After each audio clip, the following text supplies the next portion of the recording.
കുത്തനെ കുന്നിടിച്ചതോടെ അപകടാവസ്ഥയിലായ കണ്ണൂരിലെ കുപ്പത്തെ നിർമ്മാണം തുടരുന്ന ദേശീയപാത. ഇന്നലെ മുതൽ പെയ്യുന്ന മഴയിൽ താൽക്കാലിക പാതയോട് ചേർന്ന കുന്ന് ഇടിഞ്ഞു തുടങ്ങിയിട്ടുണ്ട്. മഴ കനത്താൽ റോഡ് തന്നെ ഇടിയുമെന്ന ആശങ്കയിലാണ് അവിടുത്തെ നാട്ടുകാരുള്ളത്. കുന്നിടിച്ച് ദേശീയപാത നിർമ്മാണം തുടരുന്ന പ്രദേശങ്ങളിൽ കണ്ണൂരിൽ അപകട ഭീഷണിയുള്ളത് പലയിടങ്ങളിലാണ്. എളയാവൂരിലും തങ്കേക്കുന്നിനുമെല്ലാം കണ്ണൂർ നഗരത്തോട് ചേർന്ന് നേരത്തെ കണ്ടിട്ടുണ്ട്. ഇപ്പോൾ ഞാൻ ഉള്ളത് തളിപ്പറമ്പ് പയ്യന്നൂരിനുമിടയിൽ ചുടല ഭാഗത്താണ്. ഇവിടെ വലിയ കുന്നിടിച്ചാണ് ദേശീയപാത നിർമ്മാണം തുടരുന്നത്.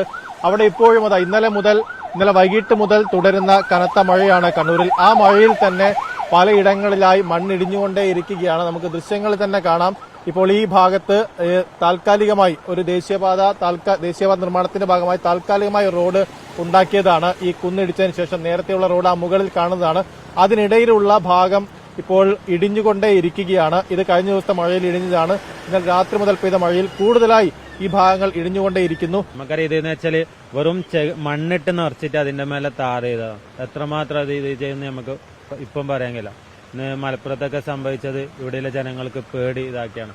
അതുപോലെ തന്നെയാണ് ഈ വെള്ളമൊക്കെ പോകുന്നത് നേരെ താഴത്താണ്. ഏകദേശം 40ഓളം വീടുണ്ട്. അതിൽ 3 വീടിനടുത്ത് കൂടിയാണ് ഈ മണ്ണും ഇതൊക്കെ ഒളിച്ചു പോകുന്നത്. ഒരു മഴയിൽ തന്നെ ഇങ്ങനെ ഇടിഞ്ഞുകൊണ്ടിരിക്കുകയാണ് ഈ കുന്നിയെങ്കിൽ, ദേശീയപാതയ്ക്കായി ഇടിച്ച ഈ കുന്നിയെങ്കിൽ എന്തായിരിക്കും മഴ കനത്താനുള്ള അവസ്ഥ എന്നാണ് ഇപ്പോൾ ഈ നാട്ടുകാരുടെ ആശങ്ക.